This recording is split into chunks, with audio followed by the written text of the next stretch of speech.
Hey, I've been looking through these 50 multiple-choice questions for the 04729 University Chinese Self-Study Exam. They cover a huge range, from classical poetry and prose to modern literature and basic literary knowledge. Let's dive in and discuss some key ones, focusing on how these works function in practice, their rhetorical mechanisms, and cultural significance rather than just memorizing facts. Absolutely, that's the right approach. These questions test not only recall but understanding of literary techniques and historical context. Take the first one. Which work is not by Su Shi? Options include Qibi Fu, Nianu Jiao Tek, Qibi Huaigu, Deng Taishan Ji, and Shui Diao Ge Tu Tuai, Mingyue Ji Shi Yu. Practically, Su Shi's style shines in his Fu, and Si's evocative, philosophical, blending personal reflection with nature and history. Qibi Fu uses vivid imagery of the Yangtze and historical reflection to explore life's transience. But Deng Taishan Ji? That's not his. It's more associated with other travel records. Sun Shi's works often carry a sense of detachment and humor in facing adversity. Right, and that detachment mechanism is key in his sit too, like in Shui Diao Ge Tu, where the moon serves as a bridge across distance and time, turning personal longing into universal sentiment. Now look at the phrase, Senteng Senpai, Gateng Senpai, from Yuyang Lu Ji by Fan Zhongyan. In practice, this isn't just moral posturing. It's a rhetorical device that elevates the scholar official's role, using parallelism to contrast worry and joy, urging selfless service amid political exile. How does that compare to Ouyang Zhu's more relaxed tone in Zuiwang Tingji? Great contrast. Fan's line employs grand, symmetrical antithesis to inspire ethical responsibility, almost like a manifesto for the engaged intellectual. Ouyang Zhu, though, uses a lighter, self-deprecating voice, drunken joy in nature, to subtly critique rigid Confucian seriousness while still affirming harmony. Both are song-prose masters, but Fan pushes moral urgency. Ouyang balances it with aesthetic pleasure. Another good one. Kainai Zonshiko, Tingai Wakahi, by Wang Bo. This line mechanizes friendship through spatial metaphor. The vast world shrinks when true understanding exists. It's a practical emotional tool for maintaining bonds in an era of officials posted far away. Exactly, and that spatial compression is a common rhetorical move in Tang poetry to humanize distance. Switching to the Peking, three perfections: poetry, calligraphy, paintings. Su Shi is often cited, but Wang Wei historically pioneered it as the poetic painter archetype. In practice, these arts interlock. A poem's imagery inspires brushwork, calligraphy adds rhythm. Zhang Bangqiao later embodied it with his eccentric orchid bamboo style. Now, the Chuangqi genre peaked in Tang short, romantic tales with supernatural twists, functioning as entertainment and moral commentary through vivid narrative mechanisms like dream sequences or karmic retribution. Tang Chuangqi laid groundwork for later vernacular fiction. But the Gonghan school in late Ming, Touchu, pushed for natural, individualistic expression against rigid formalism. Their prose feels conversational, prioritizing genuine emotion over ornate patterns. Compare that to the Nuomon style: heavy parallelism, 4/6 rhythms, ornate diction, beautiful but often artificial, used in official documents or display pieces. Han Yu attacked that in the Guen movement, advocating plain, ancient-style prose for clear argumentation and moral force. Bunki Hachadayanir praises him for reviving robust, practical prose. Han Yu's mechanism was to return to pre-Six Dynasties directness, using classical allusions sparingly but powerfully. His essays often build arguments through vivid examples and rhetorical questions. Like Dumu's Dai Bakokor's Bean, Daka Daki Boon, that visual starkness captures frontier desolation with geometric precision, straight smoke, round sun, creating a balanced yet lonely composition, as almost painterly. And Zhuge Liang's Chu Shi Biao. The opening, Sente Kansabamihan Tu Do Kwada, uses tragic timing to evoke loyalty and urgency, practically a persuasive appeal to the young emperor, through emotional sincerity and historical duty. That table uses anaphora and measured rhythm to build pathos. Modern side. Lu Xun's Dai and Kyoji ni Kas employ irony and symbolic realism. Bloodman 2 as false cure. Paranoia revealing societal cannibalism. The mechanism critiques feudal mentality through fragmented, unreliable narration. Mao Dun's Qiqia uses panoramic realism to show capitalist contradictions in Shanghai. Multiple perspectives reveal economic mechanisms at work. Xian Zhongshu's Naxo satirizes intellectual entrapment via witty metaphors and circular logic. And Zhang Ailing's Qina Coin. The golden lock symbolizes repressed desire and generational trauma, with cold, precise psychological detail. Xu Zhimo's Psycho Lightskull uses gentle repetition and imagery to evoke tender farewell, almost musical in rhythm. Wen Yiduo's Shisui's employs grotesque imagery to critique stagnant society, dead water as metaphor for corruption. Practically, these modern works shift from classical harmony to exposing social mechanisms. Yes, and in rhetoric, particles like TB as possessive/modifier glue sentences together flexibly. TB signals sequence or consequence. The questions overall test how these devices, parallelism, metaphor, irony, function to convey meaning, emotion, and critique across eras. Great discussion really highlights why University Chinese emphasizes both heritage and practical literary insight. We left off talking about how modern works shift towards social critique. Let's pick up with another classic modern piece, Zhu Ziking's Hayais. That essay isn't just sentimental. Practically, it uses the father's clumsy, physical act of climbing over the platform as a concrete symbol of parental sacrifice. The mechanism is understatement. No grand declarations, just detailed observation of movement, clothing, and effort. It creates deep emotional impact through restraint rather than exaggeration. How does that compare to the more direct emotional outpouring in Shujimo's Saisai Kasuke? Shujimo's farewell poem operates almost like soft music. Repetition of, gently, the waving willows and rippling waves, the slow departure by boat. The mechanism is synesthetic. Visual beauty merges with gentle sound and motion to evoke bittersweet tenderness without overt grief. It's romantic individualism, very different from Zhu Ziqing's grounded, everyday realism. Both show how modern Chinese prose and poetry moved away from classical illusion toward personal, immediate experience. Another interesting one, the Yankai-yoha and Yamasai-yoha. These are regional realist schools post-1949. Sun Li's Baiyangdian stories use lyrical descriptions of nature, lotus ponds, moonlight on water, to frame human resilience and collective spirit, almost poeticizing rural life. Exactly. Zhao Shuli's Yumsui Chiha is earthier, plain-spoken, humorous tales of peasants solving practical problems through mutual aid and party guidance. The mechanism is folk storytelling. Simple plots, vivid dialect flavor, moral clarity without heavy didacticism. Both schools serve to make literature accessible and ideologically aligned, but Sun Li added aesthetic beauty while Zhao emphasized pragmatism. Shifting to classical, Huote Shuzhou by Wang Shizhi. Beyond its calligraphy fame, the prose itself uses a philosophical mechanism, starting with joyful gathering in nature, then pivoting to melancholy about life's brevity and inevitable death. The famous line, Dan Ki Hun, Dan Ki Humakash, creates temporal symmetry, making readers feel the same transience. It's a memento mori wrapped in elegant parallelism. That pivot from pleasure to sorrow is a classic Six Dynasties rhetorical move, balancing enjoyment with Taoist reflection. Compare it to Du Fu, the Hou Dela. His work often fuses personal suffering with national crisis. Take Hadio Gyame. The joy in timely rain isn't just pastoral.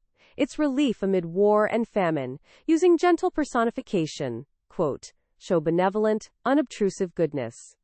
Du Fu's mechanism is often to embed grand historical pain in precise, sensory detail. Another strong example, Bai Juyi's Yutuka.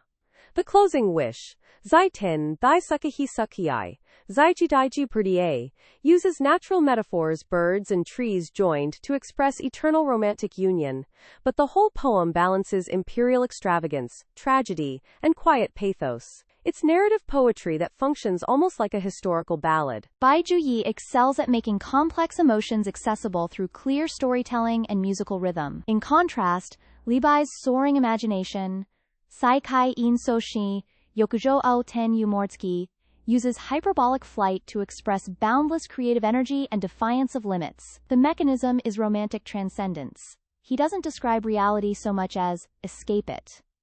Now, a rhetoric question. The particle, yuan, in classical Chinese, practically, it's the glue of modification. Noun plus surplus noun equals possession or description. Without it, sentences lose flexibility and elegance. Nig often marks consequence or transition, giving prose a logical flow. These small words enable the concise yet layered style that defines classical writing. True, and that's why Gwen reformers like Han Yu wanted to preserve that clarity while stripping away excessive parallelism of Pianwen. One more.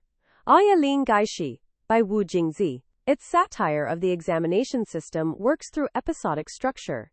Each chapter exposes a new absurd scholar or corrupt official.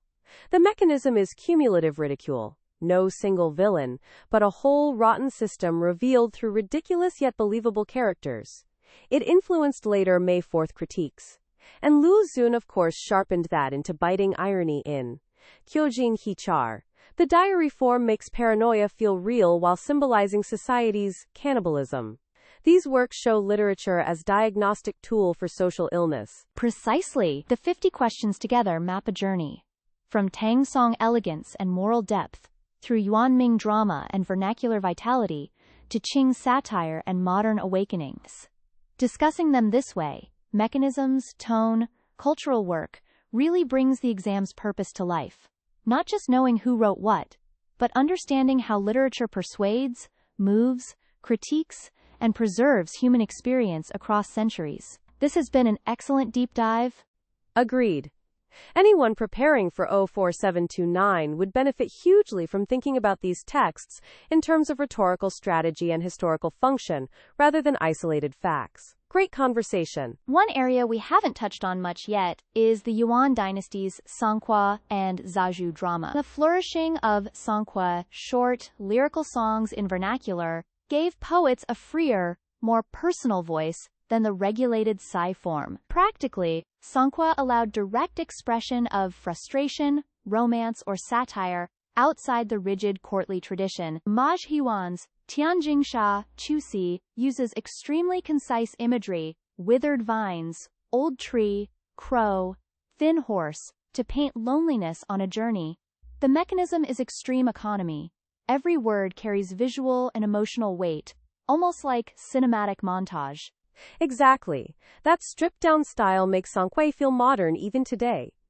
In Zaju drama, the same vernacular energy appears in dialogue and arias. Guanheng Qing's works, for example, often center strong female characters who speak boldly and act decisively. Practical subversion of gender norms through theatrical voice. The 4-act plus wedge structure keeps momentum tight while allowing poetic areas to deepen emotion. Compare that freedom to the Ming Chuang Qi, like Tang Xianzu's Mudan Ting. The Peony Pavilion uses dream sequences as a psychological mechanism. Du Liniang's dream love awakens her desire, then literally revives her through passion. It's romance functioning as resistance to Confucian repression of emotion. The dream device isn't mere fantasy. It's a culturally sanctioned way to explore forbidden feelings while preserving moral surface. Kong Shangren's Tao Hua Shan later uses the fan as a recurring prop that accumulates blood, tears, and history, turning a personal love story into allegory for the fall of the Ming. The prop becomes a narrative mechanism that links private romance to national trauma. Now, another rhetorical favorite. The line, Jusamakedo Senbil Shen, Byoganzen Mankishin, by Liu Yuxi. It employs parallel contrast, sunken boat versus passing sails, diseased tree versus thriving forest, to express renewal after failure. The mechanism is optimistic realism. Hardship doesn't end progress. nature, and society, keeps moving forward. That couplet became almost proverbial because it so neatly captures resilience without denying pain. Similar spirit appears in Shin Chiji's Sin. He often mixes heroic aspiration with bitter frustration at being sidelined. His style is dense with allusions yet driven by strong emotion and irregular rhythm, practically breaking the smooth elegance of earlier Sing to reflect inner turmoil. Contrast with Li Qingzhao's delicate feminine precision. Her sai use everyday objects, wind, rain, wine, to externalize grief in a restrained, almost fragile way. Both Southern song masters, but different emotional mechanisms. Yes, and that range shows why the Southern song is seen as Six's golden age. One last group. The May 4th related questions. Shin Seinen magazine launched both the New Culture and May 4th movements, promoting vernacular Baiwa, science, democracy, and anti-traditionalism. Practically, shifting to Baiwa broke the monopoly of classical Chinese, democratizing literature and making it a tool for mass awakening. Lu Xun, Zhao Zuoren, and others used the new medium for sharp social diagnosis. Even earlier figures like Liang Qichao had pushed vernacular essays, but Shin Seinen made it revolutionary. Right Baiwa wasn't just simpler. It carried ideological weight, signaling modernity and equality. The questions also highlight continuity. From Han Yu's Guen revival against ornate style, to Yuan vernacular theater, to Ming Qing novels satirizing examinations, to modern realism exposing social ills. Each era adapts literary form to new social needs. Talking through these 50 questions this way really reveals University Chinese as a living tradition. Rhetoric, narrative technique, and cultural critique evolving together. Excellent way to prepare or review. Totally agree. The exam rewards seeing these texts as active tools, persuading emperors, consoling exiles, mocking corruption, awakening citizens, rather than museum pieces. Thanks for the thorough discussion. Before we wrap up, let's circle back to a few more standout items from the list that show interesting transitions or contrasts across periods. Take the Qizhouha, in the Qing dynasty, led by Fang Bao, Liu Daqui, Yao Nai.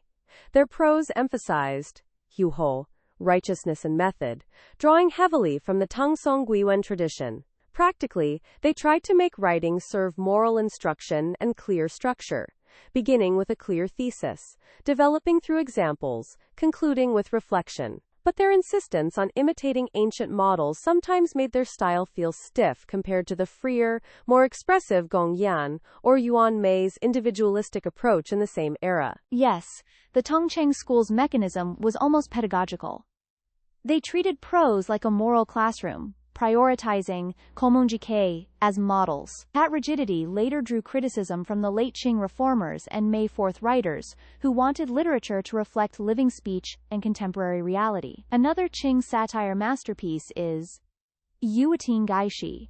Late its episodic, almost picaresque structure lets Wu Jingzi expose one grotesque examination candidate after another. The lack of a strong central plot is itself a mechanism. It mirrors the aimless, repetitive grind of the Qiju system, making the critique feel relentless and systemic rather than personal. Precisely. The novel functions like a series of case studies in human folly under a broken institution. Compare that diagnostic approach to Shen Kongwen's Border Town. There the mechanism is lyric pastoralism. Slow, delicate descriptions of Miao customs, river life, lantern festivals, and innocent love create an almost timeless utopian refuge from urban modernity and political chaos. It's literature as cultural preservation and gentle resistance to Han-centric nationalism. Both works use form to comment on society, but one attacks through ridicule, the other heals through beauty. And then there's Mao Zedong's Zhongkoshan, Yuki, the line, nice holkane, su wad yu jimbits, hokan kesa, turns historical sweep into revolutionary confidence. The sick form, with its grand vista of landscape and heroes, gets repurposed as political rhetoric. Past greatness is acknowledged, but the present generation claims superiority. The mechanism is dialectical synthesis of admiration and transcendence. It shows how traditional poetic forms could be adapted for 20th century ideological purposes. Very true. Even the classical allusions in that poem, Qin, Han, Tang, Song Emperors, serve to elevate the speaker's era above them. One final rhetorical gem. In Humbo Huko, Du Mu builds layer upon layer of extravagant description. Palace scale, music, beauties, treasures, only to collapse it all with the sharp question, Nanan Tortichin Tu Mat, Yochin Tun Ju Saws? The mechanism is accumulation followed by reversal. Sensory overload makes the waste and cruelty hit harder. It's a masterclass in using rhetoric to turn admiration into condemnation. That structural crescendo and crash is incredibly effective for political critique disguised as historical reflection. Looking at all 50 questions together, they trace a clear arc. Tang Song emphasis on moral aesthetic balance, Yuan Ming vernacular vitality and dramatic emotion, Qing satire and stylistic debates, modern realism, and ideological awakening. The exam really wants candidates to grasp how literary forms evolve as responses to social conditions, whether through parallelism for harmony, vernacular for accessibility, irony for critique, or lyricism for consolation. Well said. This kind of discussion turns rote preparation into genuine appreciation of Chinese literary heritage as a dynamic, living tradition. Thanks for the engaging back and forth. It's been a pleasure exploring these classics and modern works with you. Likewise, anyone studying for 04729 would do well to approach the material this way, always asking how the text works, what it does culturally and emotionally, rather than just who wrote it when. Until next time.